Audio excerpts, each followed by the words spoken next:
Dan itu sangat identik dengan kemauan Tuhan. Tapi MUI tidak ada soal itu. Di TV One tadi itu sudah terus banyak media, banyak ustaz bahwa Python itu haram.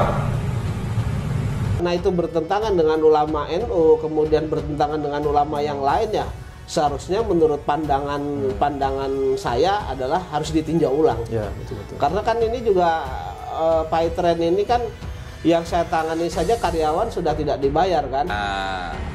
Kesepakatan para mubahidin utusan dari berbagai PWNU, perusahaan-perusahaan yang disebutkan di dalam deskripsi ini tergolong menggunakan praktek money game. Di antaranya ada Pytrend, ada Pinet, ada Azaria. Banyak sekali ya. Terutama banyak kerugian yang dialami masyarakat gara-gara itu seperti ini. Ya. Oke, terima kasih, Kiai. Sama-sama.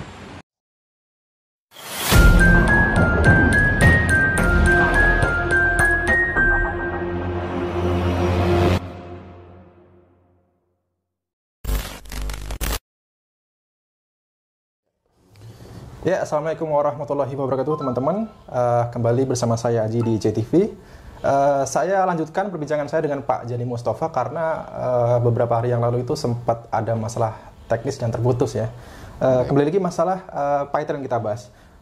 Pak Jani, assalamualaikum Pak Jani. Waalaikumsalam warahmatullahi wabarakatuh. Kita sambungkan perbincangan kita yang kemarin Pak. Baik, Ini terkait masih soal Python Pak.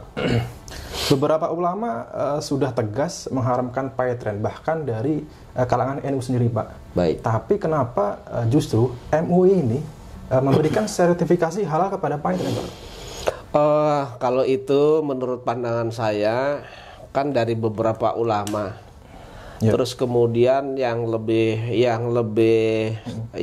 banyak lagi ulama itu diputuskan dalam Munas itu Mas, Munas Ya, NU betul, itu kan. Betul. Menurut saya kalau ini diputuskan oleh jumhur ulama ya, artinya ulama yang banyak gitu, bukan satu dua ulama gitu ya. Jumhur ulama ada beberapa ulama dan NU sendiri dalam munasnya dengan tegas mengatakan bahwa statement salah satu kiainya mengatakan bahwa Python itu haram. Betul. Kalau saya sami'na wa ta'na terhadap NU Mas, atau jumhur ulama kan. Baik. Bukan NU sendiri tetapi Ya. ulama-ulama yang lain kan mengatakan bahwa itu haram. Ya, betul. Kalau saya mengikuti yang jumhur ulama, jadi ulama yang beberapa ulama itu gitu. Baik. Nah, sementara MUI mengatakan itu halal, justru kita curigai dong, gitu loh. Ada apa dengan MUI kan? Semua ini, begitu ya. Ada apa di balik semua ini? Kan jelas kalau MUI mau sebenarnya saya sih berharap MUI meninjau ulang. Oke. Iya, karena ulama yang lain mengatakan terutama NU sudah dalam Munas mengatakan bahwa itu haram.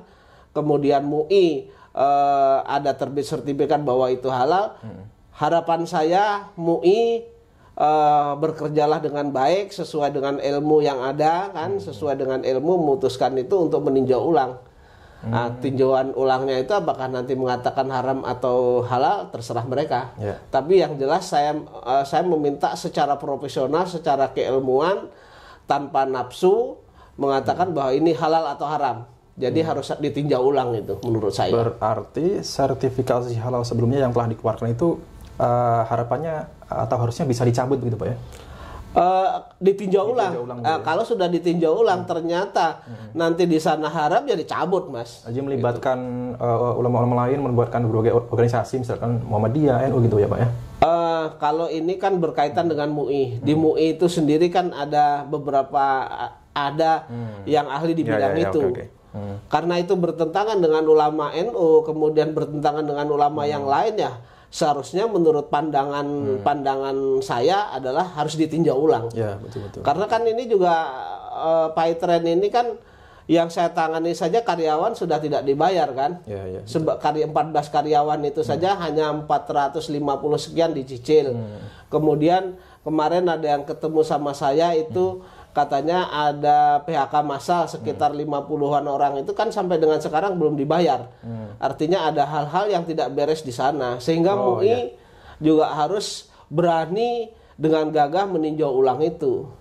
Jangan sampai MUI mengatakan halal tetapi nanti menjadi acuan masyarakat sehingga masyarakat dirugikan atau umat dirugikan. Ini kan tidak baik dampaknya begitu. Ya. Padahal sudah jelas ya buktinya. Bisnis yang syubhat atau yang haram ya pastinya kan output atau hasilnya itu tidak baik, merugikan masyarakat, Pak. Ya. Berarti bisa dikatakan ini suatu bentuk kegagalan dari MUI dalam melindungi umat, Pak. Menurut saya begitu. Pandangan saya juga begitu. Jadi MUI menurut saya ya, ini juga ada gegabah mengeluarkan sertifikat halal itu. Yeah. Nah, seharusnya ketika MUI sudah mengeluarkan sertifikat halal dan kenyataannya faktanya saat ini itu umat banyak dirugikan, seharusnya MUI dengan cepat, dengan bergas, dengan secepat mungkin meninjau ulang itu sertifikat halal itu. Ya, terkait dengan sertifikat halal yang lolos ini ya. Iya. Makanya ini perlu dipertanyakan ada apa di balik semua ini. Makanya kita tidak heran ya beberapa waktu yang lalu itu terkait dengan sertifikasi halal itu diperebutkan antara MUI dan Kementerian Agama. Nah ini kan jangan sampai dengan kejadian ini sertifikat halal itu dijadikan sebuah transaksional begitu. Pak Zaini, kemarin Pak Zaini sempat bertemu dengan ini Pak, mantan karyawan Pak, selain dari 14 yang lalu itu Pak. Saya kemarin ketemu sama ada 2 orang, salah satu namanya Jamal, terus kemudian satu lagi siapa, itu saya ketemu di Bandung. Jadi intinya mereka meminta kepada saya berkaitan dengan masalah gaji, terus kemudian ada hak mereka lah yang masih tertahan di PayTran ini, mereka minta untuk diperjuangkan itu. Nah, kemudian sebagaimana biasanya sebelum saya berjuang tentu saya minta dokumen-dokumen yang mereka saya suruh kumpulkan dokumen-dokumen berkaitan dengan hubungannya dengan PayTran ini. Nah, begitu. Dan menurut mereka sebenarnya pada hari itu juga sebenarnya ada beberapa teman mereka yang akan ikut, cuman karena memang waktu itu di Bandung mendadak jadi belum sempat ikut. Ya. Begitu, jadi ini belum didaftarkan aduan ke Disnaker atau mungkin masih memberi waktu kepada pihak PayTran atau Yusuf Mansur untuk membayarkan hak-hak dari mantan karyawan ini Pak ya?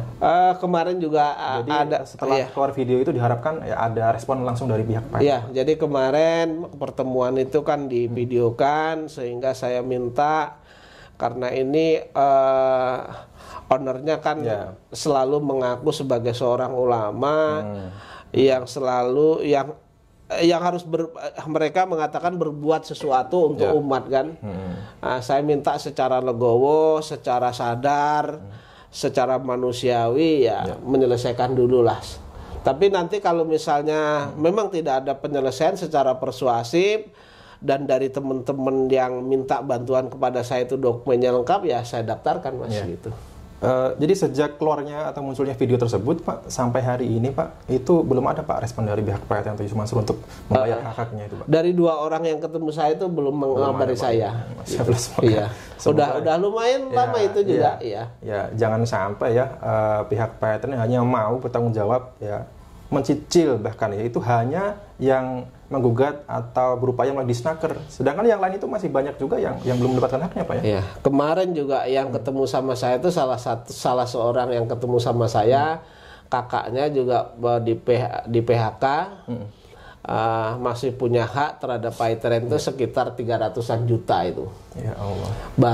Baru dicicil 2 kali, 7,5 juta 2 kali katanya begitu. Baru 15 juta dicicil. Itu enggak sebanding udah. Tidak sebanding. Jadi masih ada sekitar 285-an lah gitu Mas ya. Oke Pak. Ini PayTran Pak pada awal kemunculannya kan dipromosikan oleh ulama-ulama terkenal juga Pak seperti Bahtiar Nasir, Ustadz Abdul Somad dan lain-lain Pak. Nah ini ketika terjadi gejolak seperti ini Pak, ini kenapa tidak ada tekanan dari ulama-ulama tersebut Pak? Menurut Bapak? Inilah yang saya orang yang ya tahu sedikit agama tetapi tidak begitu paham banget dengan agama. Saya menyayangkanlah kepada mereka ini awalnya mempromosikan, begitu sudah ini gagal, kemudian banyak yang dirugikan, diam 1000 bahasa gitu loh. Ya menurut saya ya secara moral ya, secara moral atau etika itu harus bertanggung jawab lah gitu. Baik. Apakah menegur Yusuf Mansur, apakah menegur perusahaannya dan lain sebagainya. Intinya bagaimana permasalahan umat yang dirugikan itu dikembalikan begitu. Oke, baik, Iya. baik Pak. Nah, dengan tegas saya meminta ya yang terlibat bahwa ikut mempromosikan itu juga ikut bertanggung jawab itu loh. Jangan cuci tangan ketika orang udah rugi, cuci tangan. Ketika orang belum investasi didorong untuk berinvestasi begitu. Setidaknya ada suara, ada teguran ya kepada pihak terkait dari ulama-ulama tersebut yang sempat mempromosikan Pak ya. Ada suara lah sebagai ulama, kemudian sebagai intelektual begitu. Pembelaan kepada umat-umat yang terdolimi ini Pak. Iya. Jadi ada inilah rasa simpati lah terhadap umat. Betul. Jangan sampai begitu dulu menggebu-gebu bahwa ini baik dan lain sebagainya, begitu umat sudah dirugikan lalu mereka tidak kelihatan punggungnya, menurut saya tidak elok lah begitu. Baik Pak. Baik Pak Zaini, untuk segmen pembahasan soal PayTrend kita tutup di sini. Saya putar ulang ya video dari Pak Darso yang sempat memprotes kepada MUI terkait keluarnya sertifikasi halal yang telah dikeluarkan oleh MUI. Sekian ya untuk segmen ini, kita lanjut di pembahasan selanjutnya. Itu sama identik dengan kemauan Tuhan. Tapi MUI tidak soal itu. Di TV One tadi sudah terus banyak media, banyak ustaz juga bahwa PayTrend itu haram. Bahwa VCSA itu haram. Ini yang paling penting nih. Iya. Tapi tidak sama satu soal. Oke, ketika Yusuf Mansur mengatakan bahwa dia bertemu Rasulullah datang ke kamarnya, menyapa dia sadar-sadar dengan bahasa Betawi, mengadakan ngopi. Ketika dia Idul Fitri akan bertemu Rasulullah, MUI mana suaranya? Perhatian itu mana suaranya? Gitu. Gak usah lagi bicara soal bisnis yang diinisiasi oleh Yusuf Mansur. Saya kenal jauh dari bapak-bapak ini. Bapak pernah melihat tak? Waktu usaha itu tahun 2013 itu sudah diulas habis-habisan oleh detik.com bahwa itu sangat luar biasa perjuangan. Tapi satu pun MUI tidak ada suara. Ketika jamaah ya, saya mengatakan begini Pak, ketika ada 22 website Islam diberumus oleh Kementerian Hukum dan HAM, berhubungan oleh Kementerian Hukum dan HAM. Saya mewakili dakwah.com, seorang wartawan senior kita yang juga organ dari MUI menasihati kami dalam berbuat. Yusuf Mansur ini, Pak, kalau kita bukan buat Islam yang berani mengoreksi dia, berani meluruskan dia, Pak Kiai, satu waktu nanti ketika Yusuf Mansur ini berada pada kepentingan politik yang berseberangan dengan kepentingan media sekuler, dia akan habis. Saat itulah kita sebagai umat Islam akan malu semalu.